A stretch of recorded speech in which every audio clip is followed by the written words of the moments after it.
नमस्कार प्यारे बच्चों। आज हम कक्षा 10 में सामाजिक विज्ञान की पुस्तक लोकतांत्रिक राजनीति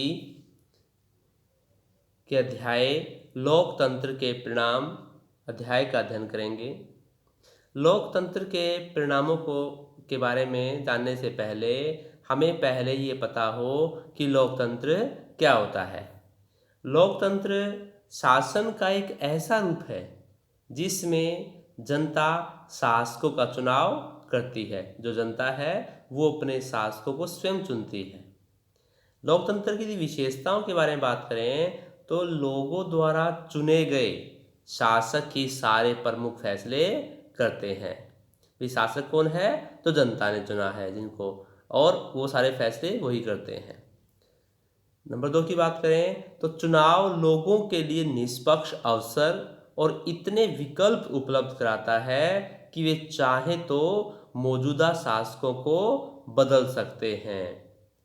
नंबर 3, लोकतंत्र में विकल्प और अवसर सभी लोगों को समान रूप से उपलब्ध होते हैं कि यहाँ पर कोई योग्य उम्मीदवार है वो चुनाव लड़ सकता है। बहुत विकल्प होते हैं, एक एक सीट के लिए बहुत ज़्यादा लोग जो है उम्मीदवार बन जाते हैं। लोकतंत्र में चुनाव से बनी सरकार संविधान द्वारा तय बुनियादी कानूनों और नागरिक अधिकारों के दायरे को मानते हुए काम करती हैं। जो भी लोकतांत्रिक सरकारें हैं वो जो है संविधान जो कानून बनाए गए होते हैं उनको मानती हैं। अब हम लोकतंत्र के परिणाम के बारे में बात करेंगे। जो लोकतंत्र के परिणाम है मतलब हम लोकतंत्र से क्या चाहते हैं, लोकतंत्र से क्या हमें मिलना चाहिए। तो इसमें 3 भागों में बांट सकते हैं, राजनीतिक, आर्थिक और सामाजिक। जो राजनीतिक है उसमें जिम्मेदार सरकार, जवाबदेह सरकार और वैध सरकार, ये जो है राजनीतिक परिणाम है। यदि आर्थिक परिणाम के बारे में बात करें तो आर्थिक समृद्धि और विकास, गरीबी और असमानता की कमी। यदि हम सामाजिक परिणामों के बारे में बात करते हैं तो सामाजिक विविधता में सामंजस्य और सद्भावनापूर्ण जीवन। इस अध्याय में हम इनके बारे में बात करेंगे कि लोकतंत्र के जो परिणाम हैं उनको हम कैसे कह सकते हैं। लोकतंत्र के परिणामों का मूल्यांकन कैसे करें। लोकतंत्र का जो अर्थ है वो केवल औपचारिक संविधान, चुनाव और बुनियादी अधिकार मात्र ही नहीं है।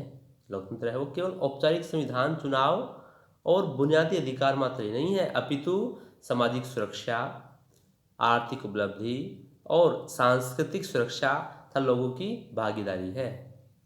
लोकतंत्र के परिणामों के बारे में सावधानी पूर्वक विचार करने की दिशा में पहला कदम यही है कि लोकतंत्र शासन का एक स्वरूप भर है, यह हमें मानना पड़ेगा।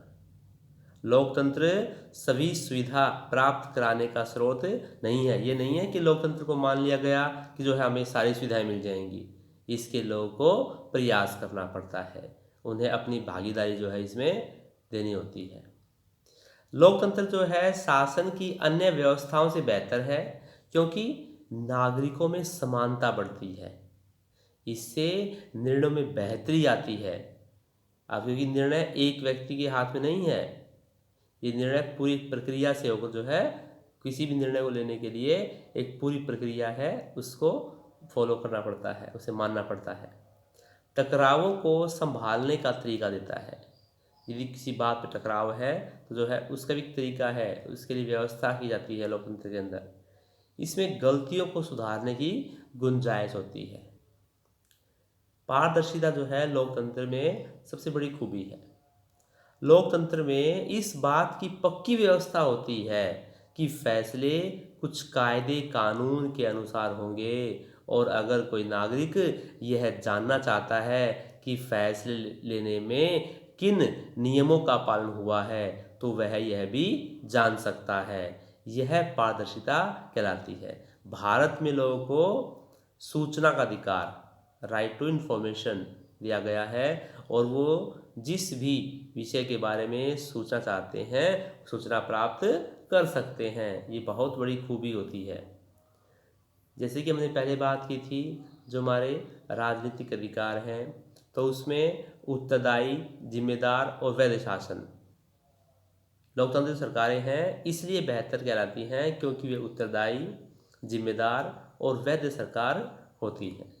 यदि हम पहले बात करें कि उत्तरदायी सरकार कैसे है, लोकतंत्र में सरकारें अपने फैसले लेने की प्रक्रिया में निश्चित किए गए नियम, कायदों और प्रक्रिया को मानने के लिए उत्तरदायी होती हैं।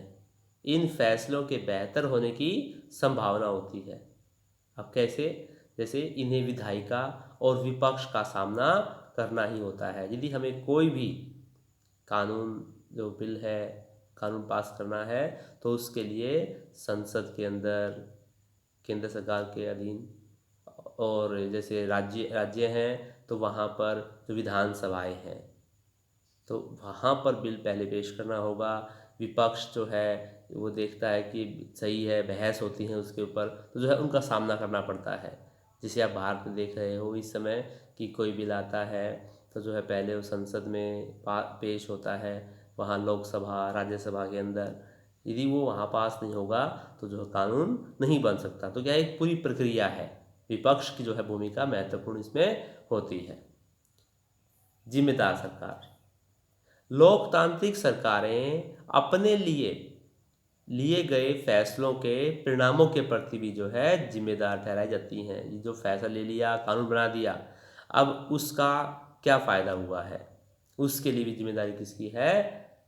लोकतांत्रिक सरकारें हैं उनकी होती है। उन्हें अदालतों और आंदोलनों और चुनाव का जो है सामना करना पड़ता है। लोग आंदोलन कर देते हैं और जो है सरकार को कई बार वो कानून वापस लेना पड़ता है।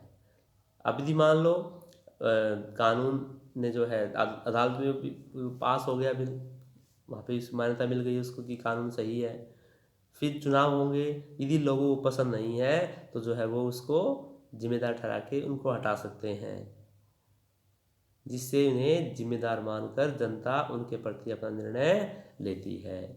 तो इस तरह क्या है, लोकतांत्रिक जो सरकारें होती हैं वो जिम्मेदार सरकार होती हैं। वैध कैसे? लोकतांत्रिक सरकारें निश्चित रूप से अन्य शासनों से बेहतर हैं क्योंकि यह वैध शासन व्यवस्था है, क्योंकि यह लोगों की अपनी शासन व्यवस्था है, लोगों ने स्वयं इसे चुना है। इसलिए आज पूरी दुनिया में इन सरकारों की सशक्त उपस्थिति है और लोगों का समर्थन प्राप्त है। आज विश्व में लगभग 100 से अधिक देश हैं जहां पर लोकतांत्रिक सरकारें हैं। यदि हम आर्थिक परिणामों के बारे में बात करते हैं तो आर्थिक समृद्धि और विकास। हालांकि लोकतांत्रिक सरकार एक अच्छी सरकार होती है, परंतु 1950 से 2000 के बीच तानाशाहियों का रिकॉर्ड आर्थिक समृद्धि में लोकतांत्रिक सरकार से अच्छा रहा है। आर्थिक विकास केवल लोकतंत्र और तानाशाही से ही नहीं जुड़ा है। अब ये तो बात ठीक है कि जो लोकतांत्रिक सरकारें हैं वहाँ का रिकॉर्ड इतना अच्छा नहीं है, लेकिन जो आर्थिक विकास है उसके लिए बहुत सारे कारण जिम्मेदार होते हैं। जैसे देश की जनसंख्या का आकार कितना है, वैश्विक उपस्थिति, अन्य देशों से सहयोग और देश द्वारा तय की गई आर्थिक प्राथमिकताएं। यदि देश की जनसंख्या ज़्यादा है और सरकार लोकतांत्रिक है, वहाँ इतनी सुविधाएं नहीं है तो विकास नहीं हो पाएगा। जबकि एक देश जो तानाशाही देश है तो वहाँ पर जनसंख्या कम है, क्योंकि वो निर्णय जो है वो लोगों की भावनाओं के कारण नहीं लेते हैं, वो अपने आप जो है निर्णय लेते हैं, चाहे किसी का फ़ायदा हो या नुकसान हो। तो इस तरह जो फ़र्क होता है। लेकिन ये कहना कि जो है लोकतांत्रिक सरकारें जो है बेहतर हैं आर्थिक विकास के मामले में, ये गलत है, क्योंकि आर्थिक विकास के लिए बहुत सारे कारण जो है जिम्मेदार होते हैं। असमानता और गरीबी में कमी। ये भी उम्मीद करते हैं कि जो लोकतंत्र है वो लोगों के बीच में समानता लाएगा, गरीबी को मिटाएगा, ये माना जाता है, लेकिन इसके लिए सहयोग जरूरी है। लोकतांत्रिक व्यवस्था राजनीतिक समानता पर आधारित होती है। यहाँ पर हर व्यक्ति को समान अधिकार दिया गया है, हर व्यक्ति की वोट का मूल्य समान है, चाहे वो अमीर है गरीब है। हालांकि राजनीतिक क्षेत्रों में लोगों को बराबरी मिलती है, परंतु आर्थिक असमानता बढ़ती जाती है। देश की संपत्ति का अधिकतर अनुपात मुट्ठी भर लोगों के हाथ में होता है। समाज के सबसे निचले हिस्से के लोगों को गुजर बसर करने के लिए काफ़ी साधन, जो बहुत कम साधन मिलते हैं, जिससे उन्हें अपनी बुनियादी ज़रूरतें पूरी करने के लिए बड़ी मुश्किलें उठानी पड़ती हैं। ये तो देखा गया है। जैसे हम भारत की बात करें तो ज़्यादा लोग नहीं हैं, कुछ ही लोगों के हाथ में जो है देश की संपत्ति है, जो मालिक बहुत अमीर लोग हैं वो कुछ ही लोग होते हैं, बाकी जनता जो है गरीब है। लेकिन फिर भी लोकतांत्रिक देश जो सरकारें हैं देश में आर्थिक और सामाजिक असमानता कम करने के लिए विभिन्न प्रयास करती हैं, जैसे न्यूनतम मजदूरी निर्धारण, ज़्यादा आय वालों पर ज़्यादा कर लगाना, गरीबों को कम दर पर वस्तुएं व सेवाएं उपलब्ध कराना, समान अवसर के लिए आरक्षण की व्यवस्था, सभी वर्ग के लोगों को साथ लेकर चलना। तो जो है ये जो हमारी सरकारें हैं, राजनीतिक जो लोकतांत्रिक सरकारें हैं, वो असमानता को दूर करने के लिए जो है हमें ये दिखा कि न्यूनतम मजदूरी निर्धारण ऐसे कानून जो है वो बनाती है, ताकि जो है लोगों में समानता आ सके। सामाजिक विविधताओं में सामंजस्य। अब जो बड़े देश होते हैं वहाँ पर सामाजिक विविधताएं हैं, अलग संस्कृतियों के लोग रहते हैं, अलग भाषाएं बोलने वाले लोग रहते हैं, उनके बीच में टकराव होना संभव होता है। लेकिन उन टकरावों को जो संभालना, ये लोकतांत्रिक जो व्यवस्था है उसका एक बहुत बड़ा गुण होता है। जैसे सामाजिक अंतर विभाजन और टकरावों को संभालना निश्चित रूप से लोकतांत्रिक व्यवस्थाओं का एक बड़ा गुण है। लोकतंत्र का सीधे सीधे अर्थ बहुमत की राय से है। शासन बहुमत की राय से शासन करना नहीं है, बहुमत को सदा ही अल्पमत का ध्यान रखना होता है।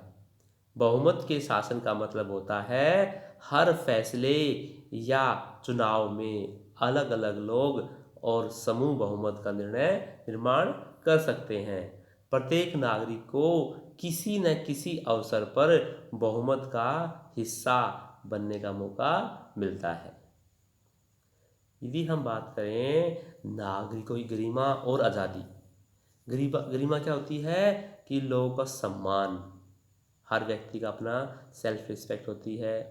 तो जो ये सरकारें हैं, लोकतांत्रिक सरकारें हैं, तो यहाँ पर लोगों की गरिमा और जो आज़ादी जो है अन्य लोकतांत्रिक सरकारों की जो व्यवस्थाएं हैं, जैसे तानाशाही है, राजतंत्र है, तो उनसे जो ज़्यादा गरिमा है वो लोकतंत्र में जो है देखने को मिलती है। व्यक्ति गरिमा और आज़ादी के मामले में लोकतांत्रिक व्यवस्था किसी भी अन्य शासन प्रणाली से काफ़ी आगे है। प्रत्येक व्यक्ति अपने साथ के लोगों को से सम्मान पाना चाहता है। गरिमा और आज़ादी की चाह, जो सम्मान है और आज़ादी की चाह ही लोकतंत्र का आधार है। लोकतांत्रिक सरकारें सदा नागरिकों के अधिकारों का सम्मान नहीं करती। फिर भी जो समाज लंबे समय तक गुलामी में रहे हैं उनके लिए यह एहसास करना आसान नहीं है कि सभी व्यक्ति बराबर हैं। अब ये नहीं है कि लोकतंत्र अपना लिया गया सारे काम अपने आप हो जाएंगे। इसमें कई बार लोगों का सहयोग जरूरी है, उन्हें शिकायतें करनी पड़ती हैं और शिकायतें जो है लोकतंत्र में सुनी जाती हैं। जितनी ज़्यादा शिकायतें होंगी, जितने ज़्यादा विरोध होंगे, उसका फ़ायदा ही होगा। जैसे पहले महिलाओं के साथ या जो हमारे नीमन जाति के लोग माने जाते हैं उनके साथ बहुत बुरा व्यवहार था, समानता नहीं थी। लेकिन जब जो है संघर्ष हुए, लोगों ने आंदोलन किए, तो जो है इससे उनको समानता मिली, महिलाओं को भी जो है बराबरी का हक मिला। महिलाओं का उदाहरण लेते हैं तो महिलाओं के लंबे संघर्ष के बाद अब जाकर यह माना जाने लगा है कि महिलाओं के साथ गरिमा और समानता का व्यवहार लोकतंत्र की जरूरी शर्त है। भारत में लोकतांत्रिक व्यवस्था में कमजोर तथा भेदभाव का शिकार हुए वर्गों के लोगों के समान दर्जे और समान अवसर के दावे को बल दिया गया है। तो प्यारे बच्चों, इस तरह इस अध्याय में जो महत्वपूर्ण चीज़ें थी, बातें थी, उनका हमने अध्ययन किया। तो यदि आपको वीडियो पसंद आए तो जो है आप वीडियो को लाइक करें। वीडियो को जिन्होंने सब्सक्राइब नहीं किया है वो सब्सक्राइब अवश्य करें, और जो बेल आइकन जो है, घंटी का निशान जो है वो अवश्य दबाएं, ताकि जो है आगे जो वीडियो आएंगी वो आपको मिलती रहेंगी। धन्यवाद।